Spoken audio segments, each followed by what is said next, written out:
Masters అందరికీ కూడా Brahma's meditation channel కి స్వాగతం సుస్వాగతం. అలానే ముందుగా మనందరి జగద్గురు అయిన బ్రహ్మశ్రీ సుభాష్ పత్రి సార్కి, స్వర్ణమాల మాతకి చక్కగా కృతజ్ఞతలు తెలుపుకుంటూ ఈరోజు ఒక ధ్యాన సజ్జన సాంగత్య కార్యక్రమాన్ని స్టార్ట్ చేసుకుందాం మాస్టర్స్. ఎంతో చక్కగా అద్భుతంగా ధ్యానం చేశాం మాస్టర్స్. హాఫ్ అన్ అవర్ అద్భుతమైన శక్తిని సంపాదించుకున్నాము. ఇప్పుడు ఆ చక్కటి ఆ ప్రశాంతమైన వాతావరణంలో మనం ఏర్పరచుకుందాం శరీరాన్ని. అద్భుతమైన టాపిక్ తో ఆ జ్ఞానాన్ని ఈరోజు అందుకుందాము. ఈరోజు మనతో చక్కటి అద్భుతమైన టాపిక్ తో ప్రతిభా మేడం గారు మనకు జూమ్ సెషన్ కి విచ్చేసి ఉన్నారు మాస్టర్స్. మేడం గారు తీసుకున్న ఒక టాపిక్ యుక్త యోగము, 5 యుక్త యోగాలు. అంటే అసలు యుక్త యోగం అంటే ఏంటి, ఆ 5 యుక్త యోగాలు ఏంటి అనే చక్కటి అంశం ద్వారా మనకి జ్ఞానబోధన అందిస్తారు ఈ రోజు. మేడం, ముందుగా మీకు బ్రహ్మాస్ మెడిటేషన్ ఛానల్ నుంచి స్వాగతం సుస్వాగతం madam. Thank you. Over to you. Thank you madam. Thank you masters. ముందుగా మనందరి జగద్గురువైన బ్రహ్మర్షి పితామహ పత్రిజీకి, స్వర్ణమాల మేడంకి, సెషన్లో పాల్గొన్న మాస్టర్స్కి, సెషన్ని నడిపిస్తున్న మాస్టర్స్కి, ఇతర మాధ్యమాల ద్వారా వీక్షిస్తున్న నా ఆత్మ బంధువులందరికీ ఆత్మ ప్రణామాలు. Thank you masters. నా పేరు ప్రతిభ, మాది బెంగళూరు. నాకు ఈ ఆనాపానసతి మెడిటేషన్ 2019లో యూట్యూబ్లో గొల్లపల్లి సరోజా మేడం యొక్క వీడియో చూడడం జరిగినది. అప్పటి ఇంకా నేను దీన్ని కంటిన్యూ చేస్తున్నాను మాస్టర్స్. ఈ రోజు నేను మీతో పంచుకోబోయే ఆత్మజ్ఞాన సందేశము యుక్త యోగము. యుక్త యోగం అంటే ఏమిటి, దానిలో 5 రకాలు యుక్త యోగాల గురించి చెప్పుకుంటాం. ఇది భగవద్గీతలోని శ్లోకాన్ని తీసుకొని పత్రి సారు వివరంగా తెలియచేస్తారనమాట.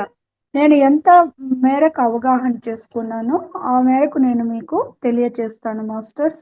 ఇందులో ఏమైనా తప్పులుంటే సరిదిద్దండి. Thank you masters.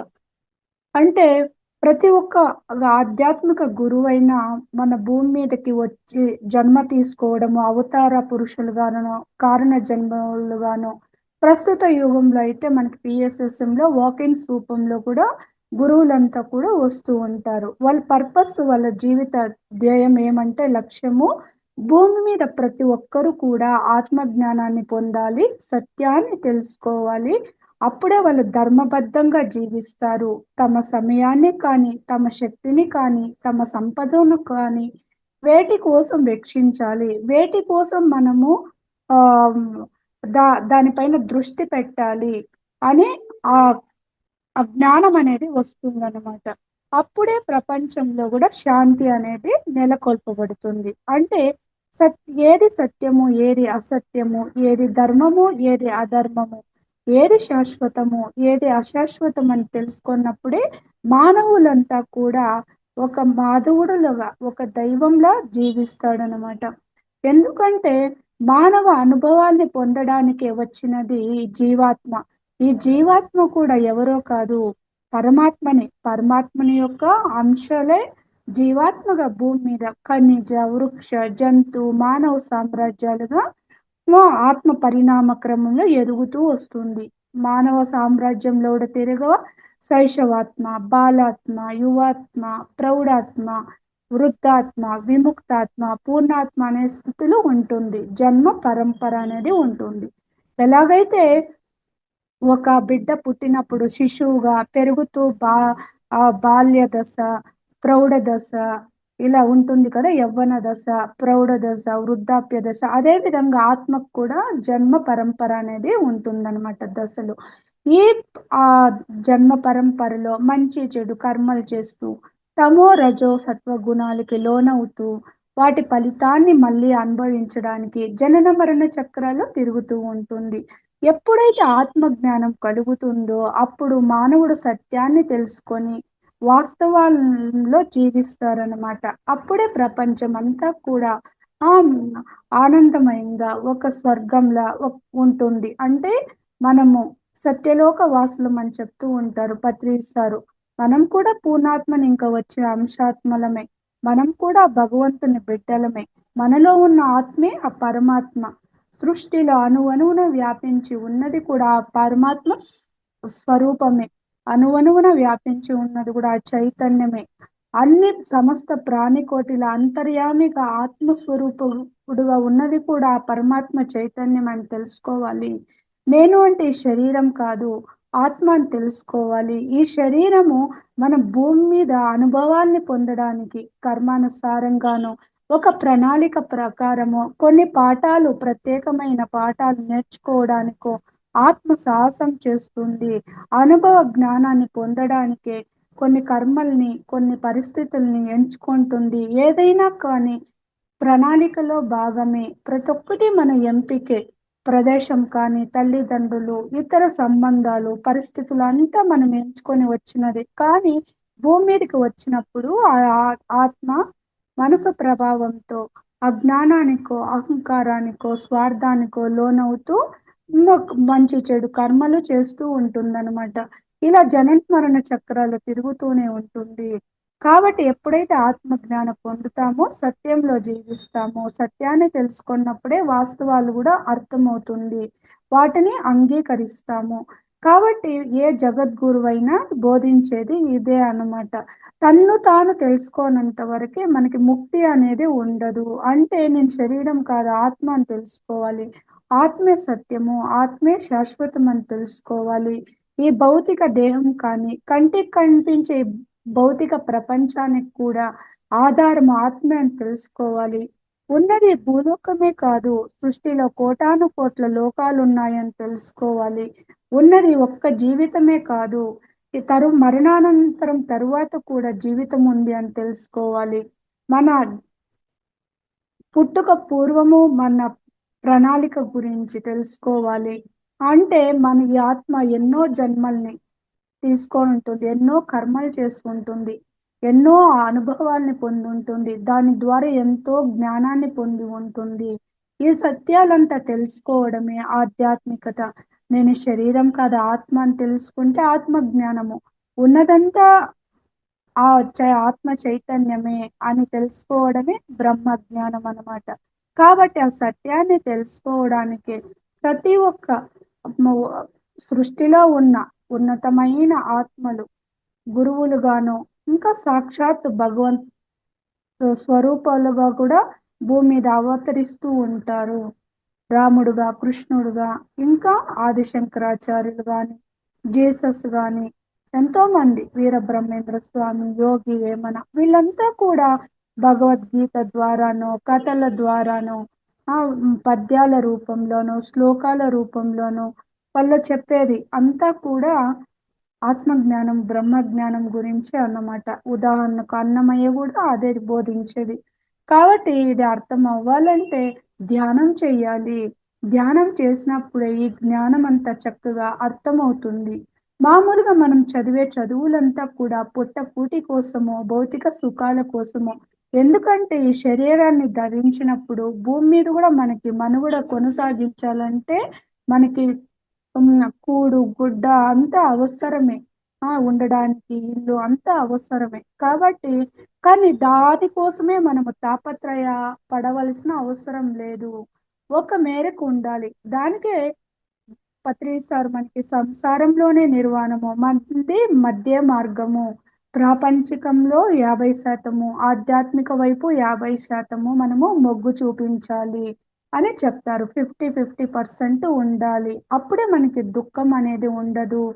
అన్నిట్లో మధ్య మార్గం అంటే ఎక్కడ అతి అనేది ఉండకూడదు, అలాగా తక్కువ అనేది ఉండకూడదు, బ్యాలెన్స్డ్ గా ఉండాలి అని మంది పిఎస్ఎస్ఎం అంటే పిరమిడ్ స్పిరిచువల్ సొసైటీస్ మూమెంట్ యొక్క ఆ ఆ సిద్ధాంతం అదే అన్నమాట.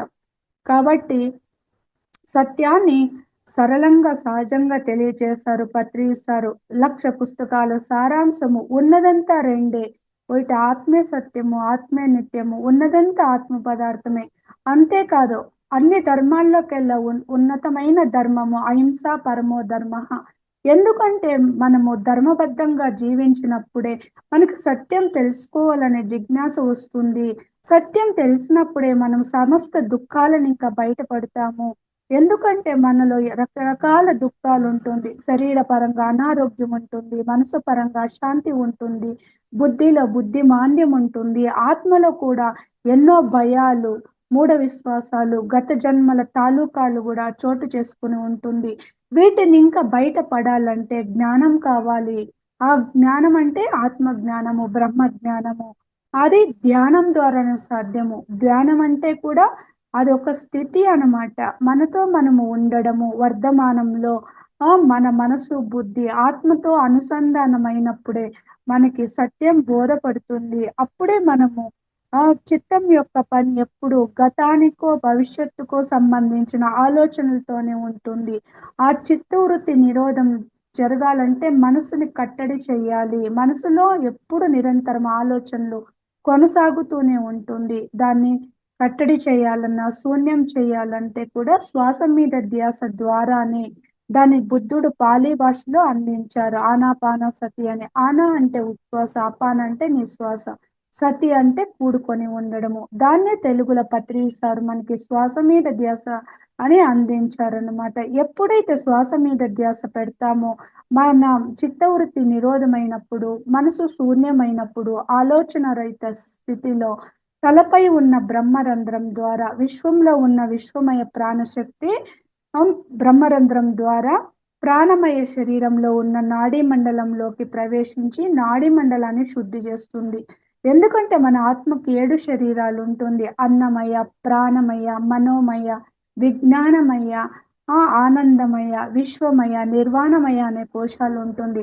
అన్నమయ శరీరానికి దగ్గరగా ప్రాణమయ శరీరం ఉంటుంది. దీనిలో దాదాపు 2,72,000 నాడులు ఉంటుంది. పెద్దవి, చిన్నవి అంతా ఒక చెట్టు వేళ్ళు వలె తలనింక పాదం వరకు వ్యాపించి ఉంటుంది. పూర్వజన్మ కృతం పాపం వ్యాధి రూపేణ పీడ్యతే అంటారు. గత జన్మకి సంబంధించిన చెడు కర్మల తాలూకాల్ని మనము నాడీ మండలంలో పెట్టుకొని జన్మ తీసుకుంటాము. ఎక్కడైతే నాడీ మండలంలో బ్లాక్స్ ఉంటుందో దానికి దగ్గరగా ఉన్న శరీర అవయము అనారోగ్యానికి గురవుతూ ఉంటుంది. ఎప్పుడైతే శ్వాస మీద ధ్యాస పెట్టి ధ్యానం చేసి ఆలోచన రహిత స్థితిలో బ్రహ్మరంధ్రం ద్వారా మనం విశ్వశక్తిని ఆవాహనం చేసుకుంటాము, అప్పుడు నాడీ మండలం శుద్ధి అవుతుంది. సాధనా క్రమంలో కుండలిని శక్తి కూడా జాగృతమవుతుంది. అంటే దీనిలో షట్చక్రాలు ఉంటుంది. ఇంకొకటి 7వది సహస్రాధార స్థితి అన్నమాట. అవి మూలాధార, స్వాదిష్టాన, మణిపూరక, అనాహత, విశుద్ధ, ఆజ్ఞా చక్రాలు. ఆజ్ఞా చక్రం అనేది 2 కనుబొమ్మల మధ్య ఉంటుంది. దాన్ని దివ్య చక్షు అని, జ్ఞాన చక్షు అని, అంజన అని, థర్డ్ ఐ అని, గురుస్థానం అని, సుదర్శన చక్రం అని అనేక పేర్లు. అది విచ్చుకున్నప్పుడే మనకి జ్ఞానం అంకురిస్తుంది. అప్పుడే సాధనా క్రమంలో మనకి సూక్ష్మ శరీరం విడుదలవుతుంది. అప్పుడే నేను శరీరం కాదు ఆత్మ అని తెలుసుకుంటాము అనుభవపూర్వకంగా. ఎందుకంటే ధ్యానంలో వచ్చే అనుభవాలే ప్రత్యక్ష అనుభవాలు అన్నమాట. నాడీ మండలం శుద్ధి అయ్యేటప్పుడు కూడా మనకి ఎన్నో అనుభవాలు, శరీరం తేలికవ్వడం, బరువెక్కడం, నొప్పులు రావడము, విసుగు, చిరాకు, ఇవంతా కూడా మనం తట్టుకోవాలి.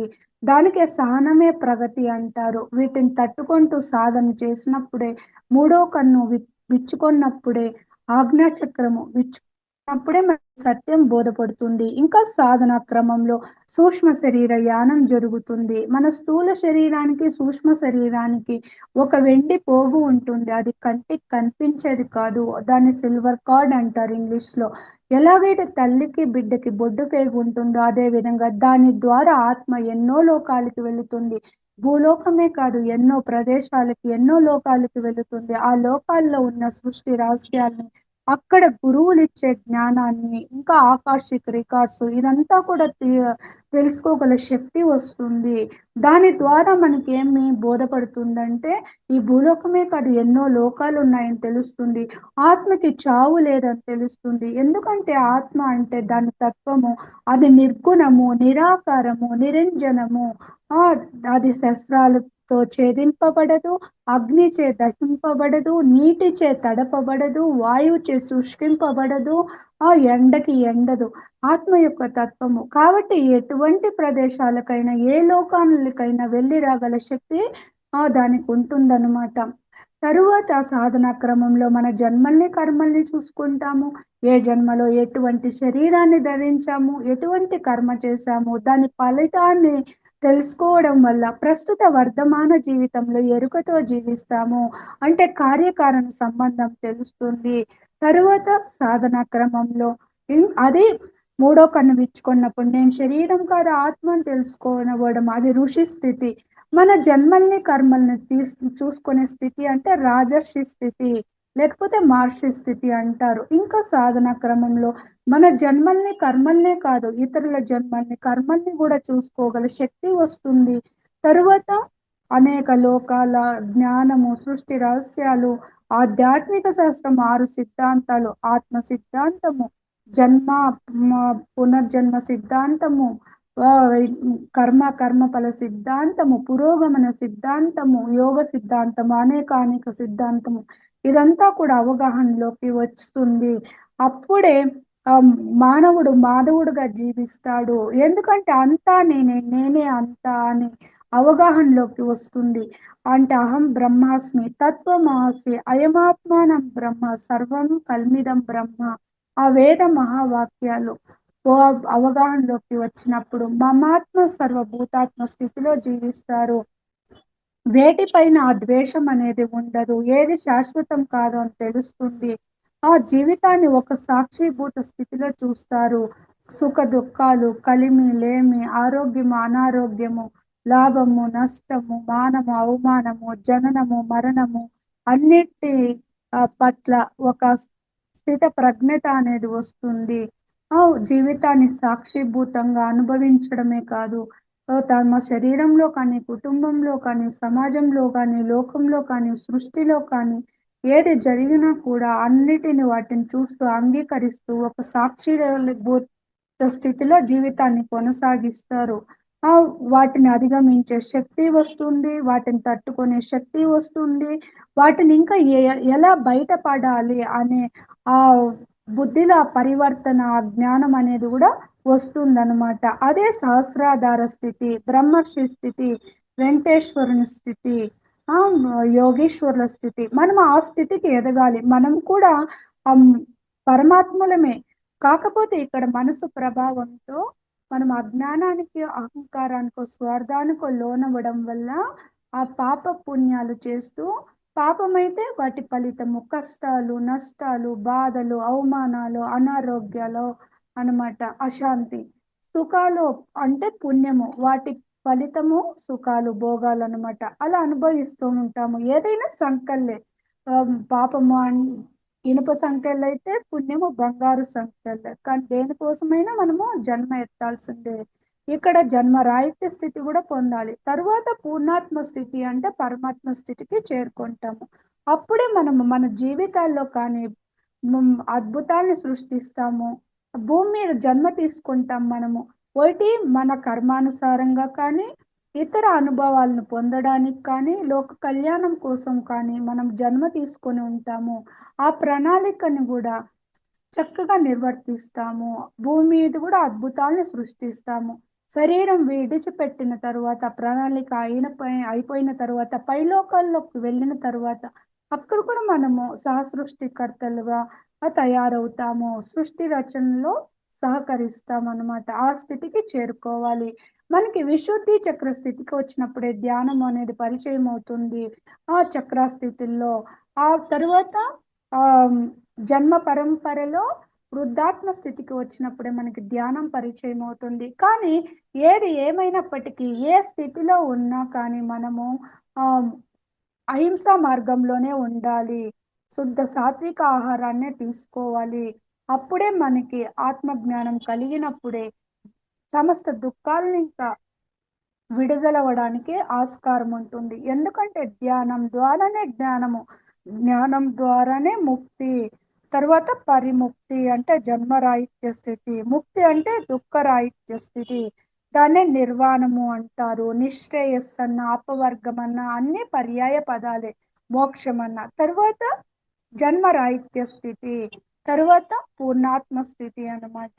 కాబట్టి ఇది తెలుసుకోవాలి. దానికే ఎవరైనా బోధించేది సత్యం ఒక్కటే. ఎన్నో కోణాల్లో దాన్ని విశ్లేషించి చెప్తారు. మనకి అర్థం అవ్వాలి, అవగాహనలోకి తెచ్చుకోవాలి అనేసి. అదే విధంగా భగవద్గీతలో కృష్ణుడు చెప్పిందంతా కూడా ఈ ఆత్మ జ్ఞానము, బ్రహ్మ జ్ఞానమే అన్నమాట. ఆ ప్రతి ఒక్క శ్లోకం ఇంకా కూడా మనము ఎంతో జ్ఞానాన్ని పొందవచ్చు. అని చెప్తారు. భగవద్గీత అంటే మన జీవన విధానం ఎలా ఉండాలని నిర్దేశించే చూపించే ఒక మార్గం అన్నమాట. దానికే కృష్ణుడు మహాభారత యుద్ధ సమయంలో ఎదురుగా ఉన్నదంతా కూడా తమ బంధువులు, సోదరులు, గురువు, ఉమ్, ఆ, ఇంకా తాతగారు, నేను యుద్ధం చెయ్యను, వాళ్ళంతా చంపి ఆ రక్తపు కూటితో వచ్చిన రాజ్యాన్ని అనుభవిస్తే పాపం కలుగుతుంది కదా అని ఒక మనసు, ఒక అజ్ఞానం అనుకోండి, లేకపోతే కొంచెం డీలా పడుతుంది అనమాట. ఆ భ్రమకి లోనవుతుంది. అప్పుడే కృష్ణుడు ఇది లోక కళ్యాణం కోసము, ధర్మ సంస్థాపన కోసము, రాజుగా నీ కర్తవ్యాన్ని నువ్వు నిర్వర్తించాలి అని భగవద్గీతని బోధిస్తారనమాట. దాదాపు 700 శ్లోకాలు. అది అర్జున్ని నెపంగా ఉంచుకొని సమస్త మానవాళికి అందించిన ఆ సారమే గీతాసారం అన్నమాట. కాబట్టి అందులో ఒక శ్లోకాన్ని తీసుకొని తర్వాత చెప్తారు, ఆత్మకి స్వేచ్ఛ ఉంటుంది కాబట్టి చెప్పాల్సిన జ్ఞానాన్నంతా ఇచ్చేసి యథా ఇచ్చేసి తథా కురు అంటారు. నీకు ఎలా అనిపిస్తే అలా చెయ్యని. కాకపోతే కృష్ణుడు మన మంచి కోరే చెప్తారు కదా, ఆ మిత్రుడు కదా అనేసి తర్వాత యుద్ధం చేయడము, ధర్మ సంస్థాపన కోసము అది జరిగింది. తర్వాత ఉత్తర గీత అనేది కూడా వస్తుంది. అప్పుడు అసలుగా జిజ్ఞాస అనేది మొదలవుతుంది అర్జునుడికి. తర్వాత ఉత్తర గీత బోధిస్తారు. దానిలో ఒక శ్లోకము కూడా పత్రిసారు ఎప్పుడూ చెప్తూ ఉంటారు, కోటి పూజల కన్నా ఒక స్తోత్రం గొప్ప, కోటి స్తోత్రాల కన్నా ఒక జపం గొప్ప, కోటి జపాల కన్నా ఒక ధ్యానం గొప్ప, కోటి ధ్యానాల కన్నా ఒక లయం గొప్ప అని చెప్తూ ఉంటారనమాట. ఎందుకంటే భగవద్గీత అనేది ఒక బంగారు నిధి. తోడుకున్న వాళ్ళకి తోడుకున్నంత, చేసుకున్న వాళ్ళకి చేసుకున్నంత ఎన్నో కోణాల్లో దర్శించవచ్చు అని చెప్తారనమాట. అది ధ్యానం గురించే చెప్తుంది. భగవద్గీత అంటేనే ఒక ధ్యాన గ్రంథము. దానికే యోగి భవార్జున అని చెప్తారు. ఎన్నో రకాల పూజలు, వ్రతాలు, ఉపవాసాలు, హఠయోగ, ప్రాణాయామాలు, తర్వాత పరోక్ష జ్ఞానము, ఎన్నో గ్రంథాలు చదువుతూ ఉంటారు. తర్వాత ఎన్నో యజ్ఞ యాగాలు కూడా చేస్తూ ఉంటారు. అలాంటి వారికన్నా ఒక ధ్యానం చేసి తమ అంతరేంద్రియమైన మనస్సుని, ముఖ్యంగా మనస్సు అనేది పెద్దది అంతరేంద్రియాల్లో, బాహ్యేంద్రియాలు ఉంటుంది, కర్మేంద్రియాలు, జ్ఞానేంద్రియాలు. అంతరేంద్రియాలు అంటే మనసు, బుద్ధి, చిత్తము, అహంకారము. వాటిలో అతి పెద్ద ఇంద్రియం మనసే అన్నమాట. దాన్ని ఆధీనంలో ఉంచుకున్న వాళ్ళే యోగి అని. దానికి యోగి భవ అర్జున అని చెప్తారు. దానికి భగవద్గీతలో మాం మయ్యి అని వచ్చిన చోట మీ ఆత్మను పెట్టుకోండి, లేకపోతే ధ్యానాన్ని పెట్టుకోండి. ఆత్మ ఎందుకంటే మనసు బుద్ధిని ఆత్మకి అనుసంధానం చేయాలంటే అది శ్వాస మీద ధ్యాస, ధ్యానం పెట్టినప్పుడే సాధ్యమవుతుంది. అప్పుడే మీ ఆత్మ చూసుకుంటుంది. ఆత్మ ప్రబోధాన్ని విన్నప్పుడే మనం బుద్ధి కూడా సరి అయిన పరిస్థితుల్లో సరి అయిన నిర్ణయాలను తీసుకుంటుంది. మనసులో కూడా మంచి ఆలోచనలు వస్తుంది. అప్పుడే ఇంద్రియాలు కూడా చక్కగా పనిచేస్తాయి. అప్పుడే మన జీవితం కూడా సరి అయిన విధంగా ఉంటుంది, మధ్య మార్గంలో ఉంటుంది. అప్పుడే మనం సమస్త దుఃఖాలను ఇంకా విడుదలవ్వడానికి సాధ్యం అవుతుంది అన్నమాట. కాబట్టి ధ్యానాన్ని పెట్టుకోవచ్చు, లేకపోతే మన ఆత్మను పెట్టుకోవాలి. అంతేకాని కృష్ణుని పాదాలకో శరణు జొచ్చడము, కృష్ణుని భజించడము, పూజించడము కాదు. మనం ఆత్మ ప్రబోధాన్ని వింటూ పోతే మనకి మనం సరైన విధంగా జీవించినప్పుడే మనకైనా ఇంకా పైనున్న ఆత్మలు, పరమాత్మ కావచ్చు, ప్రకృతి కావచ్చు, పరమ గురువులు కావచ్చు, వ్యాసుడు కావచ్చు, కృష్ణుడు కావచ్చు, ఎవరైనా మళ్ళీ సహాయం చేస్తారు అని చెప్తారనమాట. కాబట్టి భగవద్గీత అంటేనే ఒక ధ్యాన గ్రంథము, అది ఒక బ్రహ్మ జ్ఞానము, మన జీవన విధానం ఎలా ఉండాలో చూపించే ఒక మార్గదర్శి అని చెప్తారనమాట. కాబట్టి మన వాస్తవానికి మనమే సృష్టికర్త, మన కర్మలకి మనమే బాధ్యులం అనే సత్యము, ఆ జ్ఞానము అర్థం అవ్వాలంటే కూడా ధ్యానం చేయాల్సిందే. కాబట్టి ఇక్కడ ఏం చెప్తారంటే సారు భగవద్గీతలో ఒక శ్లోకాన్ని ఉదాహరణగా తీసుకుంటారు. దీన్ని ఒక కొత్త కోణంలో దర్శిస్తామని చెప్తారనమాట. అది ఏదంటే యుక్తాహార విహారస్య యుక్త చేష్టస్య కర్మసు యుక్త స్వప్నావబోధస్య యోగో భవతి దుఃఖ అని చెప్తారు. యుక్తం అంటే ఏమిటి? ప్రాపర్ అని అర్థము. అంటే సరి అయిన విధానము అని చెప్తారు. ఎందుకంటే మనము సరిగా లేదు, ఒకటి ఎక్కువ చేస్తాము లేదా తక్కువ చేస్తాము. అంతేకాదు, క్వాలిటీ ఉండాలి, క్వాంటిటీ ఉండాలి. ఆ రెండు ఉంటేనే అది యుక్తం అవుతుంది, ప్రాపర్ అవుతుంది. దానికే బుద్ధుడు కూడా ప్రపంచంలో ఎల్లడల దుఃఖమే ఉన్నదని చూశాడు. దుఃఖానికి మూల కారణము తృష్ణ అన్నమాట. తృష్ణ అంటే మితిమీరిన కోరికలు. ఎందుకు వస్తుంది అది అంటే అవిద్య వలన, ఆత్మజ్ఞానం లేకపోవడం వలన. దానికే మార్గాన్ని అష్టాంగ మార్గాల అని అందించారనమాట. అదే సరి అయిన దృక్పథాలు, సరి అయిన సంకల్పాలు, సరి అయిన వాక్కు, సరి అయిన కర్మలు, సరి అయిన జీవన భృతి, సరి అయిన శ్రద్ధ, సరి అయిన ఏకాగ్రత, సరి అయిన ధ్యానము. సరి అయిన ధ్యానం అంటే కూడా ఆనాపానసతి అంటే శ్వాస మీద ధ్యాస అన్నమాట.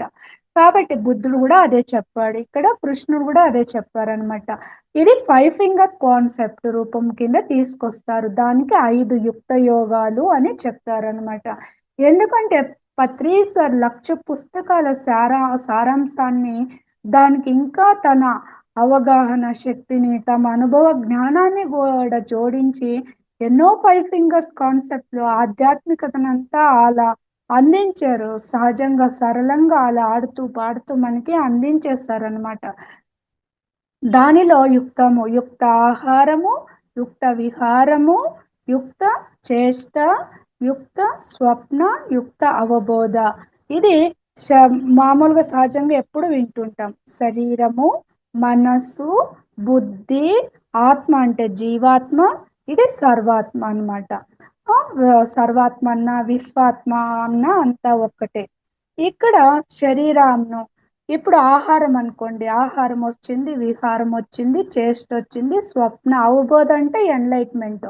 దానిలో ధ్యానం వస్తుంది, జ్ఞానం వస్తుంది, కామన్ సెన్స్ వస్తుంది, వాక్క్షేత్రం గురించి వస్తుంది, థింకింగ్ గురించి వస్తుంది. స్వప్న అంటే నిద్ర, సుసుప్తి అన్నమాట. చేష్ట అంటే కర్మలు, ఇంకే విహారం అంటే ఎంజాయ్మెంట్. తర్వాత ఆహారం అంటే ఫుడ్ డిపార్ట్మెంట్. ఇప్పుడు శరీరము, ఇది చిటికెన వేలు సంబంధించింది. శరీరము, దీనికి ఆహారం కావాలి, అది ఫుడ్ డిపార్ట్మెంట్. యుక్తాహారం అంటే శుద్ధ సాత్విక ఆహారము. శరీరము మానవ అనుభవాలను పొందడానికి ఓ శరీరం తీసుకొనింది కదా భూమి మీద. ఇది మనుగడ సాగించాలంటే ఆహారం తీసుకోవాలి. కాబట్టి ఏదంటే అది తినకూడదు, శుద్ధ సాత్విక ఆహారము తీసుకోవాలి. అది కూడా ఆ ఆకలైనప్పుడే తీసుకోవాలి, టైం చూసి కాదు. మనం ఈ ఆకలి ఎంత ఉందో అంతే తీసుకోవాలి అని చెప్తారనమాట. ఇంకొకటి, దాన్ని ఎలా వండుకోవాలి, ఎలా తినాలి, అదంతా కూడా దీని కిందే వస్తుంది. పూర్వమైతే మడి చేసి వంట చేసేవాళ్ళు. ఇప్పుడైతే ధ్యానం చేసి వంట చేస్తే సరిపోతుంది. వండేక ముందర ధ్యానం చేయాలి, తినేక ముందర కూడా ధ్యానం చేయాలి. అప్పుడే అది యుక్త ఆహారము, శుద్ధ సాత్విక ఆహారము అవుతుందని చెప్తారు. ఇంకా 5 ఫింగర్ కాన్సెప్ట్ లో సారు తమో గుణము, రజోగుణము, సత్వగుణము, శుద్ధ సాత్వికము, నిర్గుణం అని చెప్తారు. తమో గుణము అంటే మాంసం మద్యం సేవిస్తూ ఉంటారు, నేనే శరీరం అనుకుంటూ ఉంటారు, వాటి కోసమే తాపత్రయం పడుతూ ఉంటారు. రజోగుణం అంటే ఇంకా కళల పట్ల జిజ్ఞాస ఉంటుంది, పదవుల పట్ల జిజ్ఞాస ఉంటుంది. వాళ్ళు కూడా మాంసాహారులుగాను ఉంటారు, శాకాహారులుగాను ఉంటారు. కాకపోతే విపరీత కోరికలు అనేది ఉంటుంది, స్వార్థం ఎక్కువ ఉంటుంది. సత్వగుణం అంటే వీళ్ళు శాకాహారులే, కాకపోతే ధ్యానం చెయ్యరు.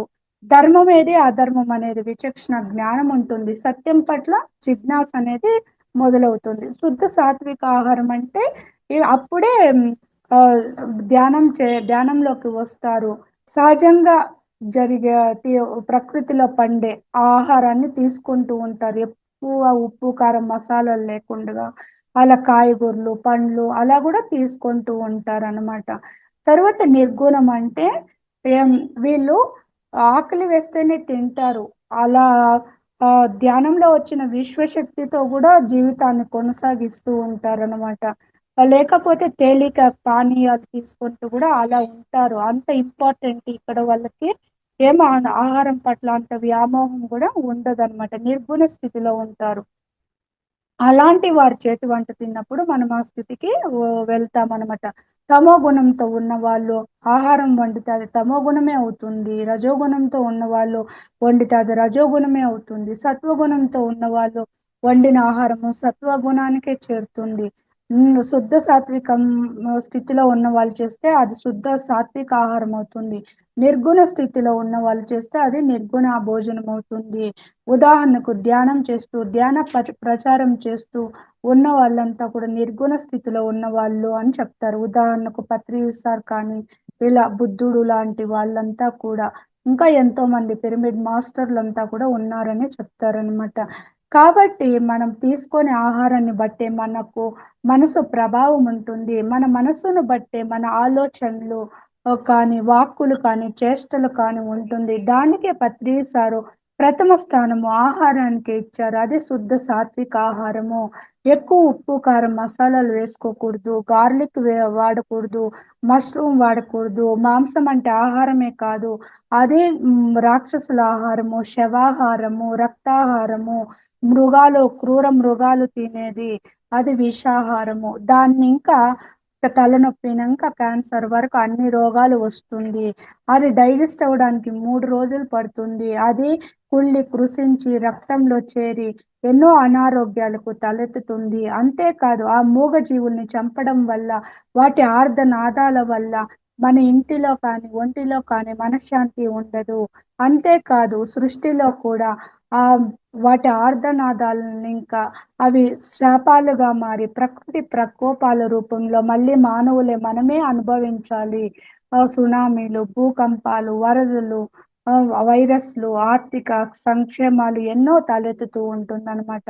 కాబట్టి ఇదంతా సరిగా చెయ్యాలంటే సరి చేయాలంటే శుద్ధ సాత్విక ఆహారాన్ని తీసుకున్నప్పుడే మనము తమో రజో గుణాలని దాటుతూ సత్వగుణంలోకి వస్తాము. అప్పుడే ధర్మబద్ధంగా జీవిస్తాము. ఆ ధర్మమే పరోక్షంగా ముక్తికి దారి తీస్తుంది. ఎందుకంటే కనాద మహర్షి కూడా చెప్తారు, షడ్దర్శనాల్లో ఒకటైన వైశేషికంలో యథోభ్యుదయ నిశ్రేయస సిద్ధికి సా ధర్మ. అంటే ఇహ పరలోకాల అభ్యుదయాన్ని పరంపరగా ముక్తిని ప్రసాదించేది ధర్మమే అని చెప్తారు. దానికే అహింస పరమో ధర్మ అని, అన్ని ధర్మాల్లో కల్లా ఉత్కృష్టమైనది అహింస అని చెప్తారు. అంటే మనస వాచ కర్మన ఏ వ్యక్తికి కానీ, ఏ జీవికి కానీ, ఏ ప్రాణి పక్షికి కానీ మాటలతో చేతలతో ఆలోచనలతో హింస అనేది పెట్టకూడదు. అదే అసలైన ధర్మం అని చెప్తారనమాట. అదే ముక్తికి దారి తీస్తుంది. ముక్తి అంటే సమస్త దుఃఖాలను ఇంకా విడుదలవ్వడము, వర్ధమాన క్షణంలో ఆనందంగా జీవించడము, వర్ధమాన జీవితాన్ని ఆనందంగా అనుభవించడము అన్నమాట. కాబట్టి యుక్తాహార విహారస్య యుక్త చేష్టస్య కర్మసు యుక్త స్వప్నావబోధస్య యోగో భవతి దుఃఖ. ఎవరి జీవితంలో అయితే ఆహారము, ఆ విహారము అంటే ఎంజాయ్మెంటు, తర్వాత చేష్ట, స్వప్న, అవబోధ అన్ని మధ్య మార్గంలో ఉంటుందో వాళ్ళ జీవితంలో దుఃఖం అనేది హరించబడుతుంది. దానికే దుఃఖ అని చెప్పారనమాట. ఎలాగైతే భక్తి యోగము, కర్మయోగము, జ్ఞాన యోగము, ధ్యాన యోగం ఉందో ఇది యుక్త యోగము అని పత్రి సారు తెలియచేస్తారు. కాబట్టి ఆహారానికి ప్రధాన పీట వేశారు. మన ఇంటిలో మనం పూజా మందిరం అనుకునే వాళ్ళము, కానీ ప్రథమ స్థానము వంటగది అన్నమాట. ఎందుకంటే మన ఆలోచనలుకి రూపం ఇచ్చేది మనస్సే కాబట్టి, ఆ మనస్సుకి మూలము ఆహారం కాబట్టి. కాబట్టి ఎలా వండుకోవాలని, ఎక్కువ డీప్ ఫ్రై చేయకూడదు, ఎక్కువ ఉడికించకూడదు, ఎక్కువ ఉప్పు కారం మసాలాలు వేయకూడదు, ఫ్రిడ్జ్లో ఓవెన్లో పెట్టి తినకూడదు. దానిలో అది పదార్థం ఉంటుంది కానీ పోషకాలు ఉండదు. తర్వాత పాడవుతూ వచ్చిన ఆహారాన్ని తీసుకుంటే శరీరం అనారోగ్య పాలవుతుంది, తమో గుణాన్ని క్రియేట్ చేస్తుంది. మష్రూమ్ అనేది వెజిటబుల్ కాదు, అది సూర్యరశ్మి లేని చోట పెరిగే ఒక ఫంగస్ లాంటిది. తర్వాత ఇంకా ఏం చెప్తారు, గార్లిక్ అనేది మన ఆ, ఎక్కువ గుణాన్ని క్రియేట్ చేయడమే కాదు, సరికాని కోరికల్ని పుట్టిస్తుంది. అంతేకాదు మన సూక్ష్మ శరీరాన్ని అంతా కూడా డ్యామేజ్ చేస్తుంది. అది వెజిటేబులే కాదు అని చెప్తారనమాట. తరువాత అది ఒక నెగిటివ్ ఎనర్జీ. నాన్ వెజ్ వండిన పాత్రలో కూడా తినకూడదు. మన కోరికల కోసము ఆ మూగ జీవుల్ని బలి ఇచ్చి వండుకొని తింటే ఆ పాప కర్మాన్ని మనమే అనేక రూపాల్లో అనుభవిస్తాము. ముఖ్యంగా అనారోగ్యాలు తలెత్తేది దానికే. ఇది డాక్టర్లకు కూడా తెలియదు. దానికే నో డాక్టర్ నో మెడిసిన్ అంటే మనకి అనారోగ్యం అంతా కూడా బ్లాక్స్ రూపంలో నాడీ మండలంలో ఉంటుంది. ఆ నాడీ మండలం అంతా అశుద్ధమై ఉంటుంది. అది శుద్ధం కావాలంటే కాస్మిక్ ఎనర్జీ ద్వారానే, విశ్వశక్తి ద్వారానే, అది ధ్యానం ద్వారానే పొందుతాము. కాబట్టి మనము మూలాన్ని సరి చేసుకోవాలి.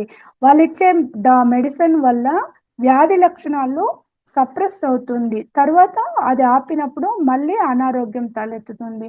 దాన్ని ఇంకా సైడ్ ఎఫెక్ట్ ఉంటుంది. ఇంకా అనవసరంగా డబ్బులు కూడా ఖర్చు పెడతాము. కాబట్టి ఎవరి కర్మలకి వాళ్ళే బాధ్యులు. కాబట్టి చిన్న చిన్న పాపాలు చిన్న చిన్న రోగాలు, పెద్ద పెద్ద పాపాలు పెద్ద పెద్ద రోగాలు. కాబట్టి మన కర్మలకి మనమే బాధ్యులం. కాబట్టి మనమే దాన్ని సరి చేసుకోవాలని చెప్తూ ఉంటారనమాట.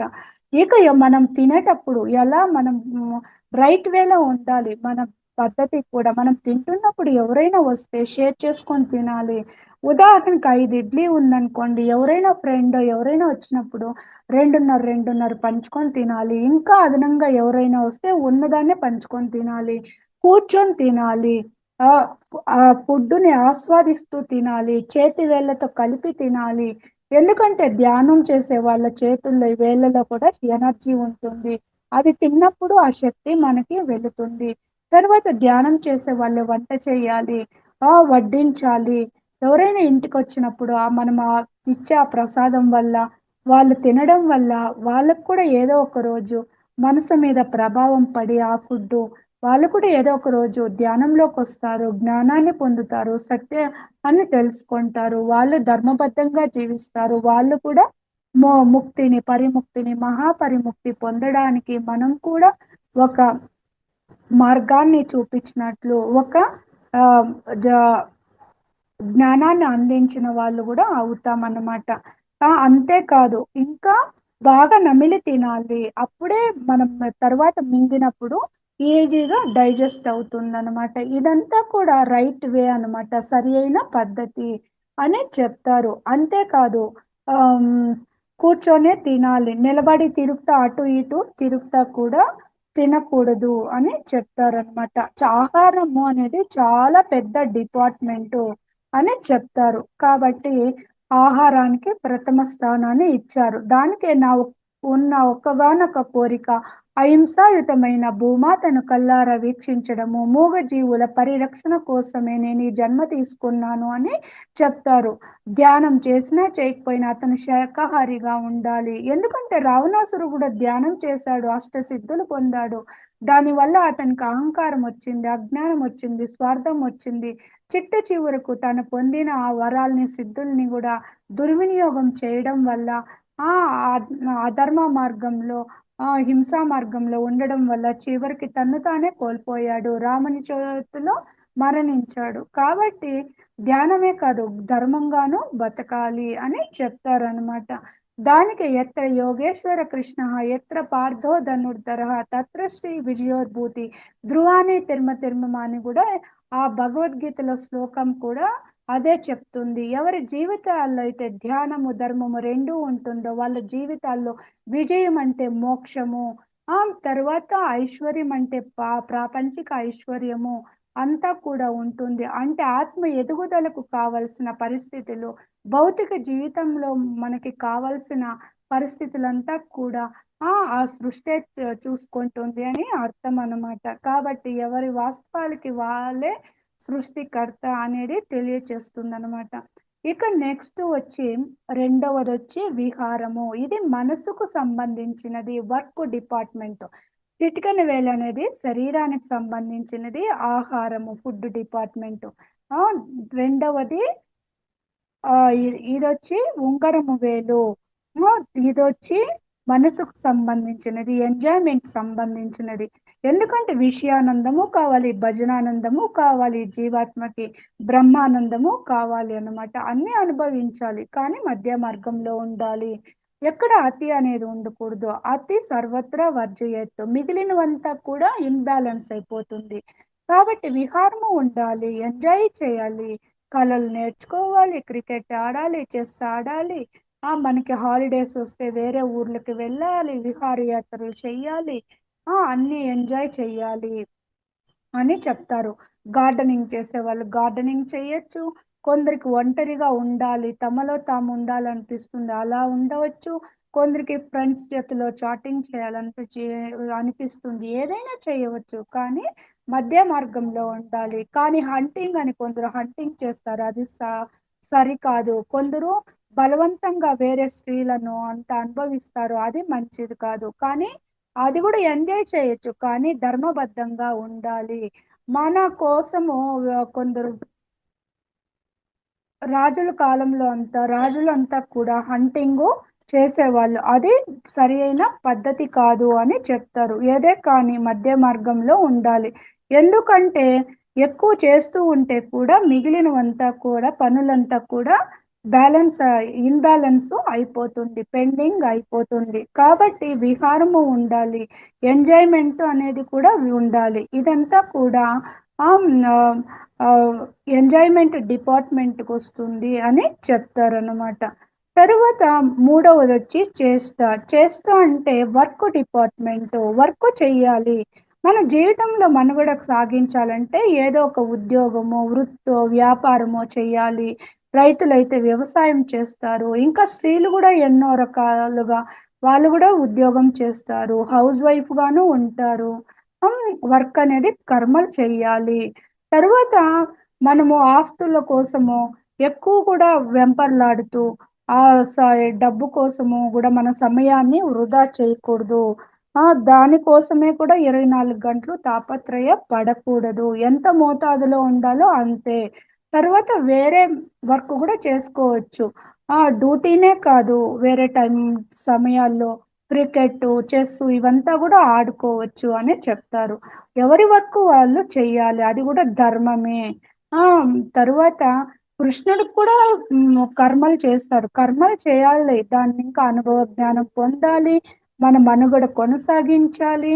అంతేకాదు కర్మలు చేసేటప్పుడు కూడా నిష్కామ కర్మ స్థితిలో చెయ్యాలి, కర్తృత్వ భావన లేకుండా చెయ్యాలి, ఫలితాన్ని ఆశించకుండా చెయ్యాలి, సరికాని కర్మలు చెయ్యకూడదు అని చెప్తారనమాట. కృష్ణుడు కూడా తమ ధర్మము, అతను కూడా కర్మ అనేది చేస్తారు. ఏం కర్మ అంటే రాయబారిగా వెళ్ళడము, యుద్ధం వద్దని చెప్పడానికి కౌరవుల దగ్గరికి పాండవుల తరపున.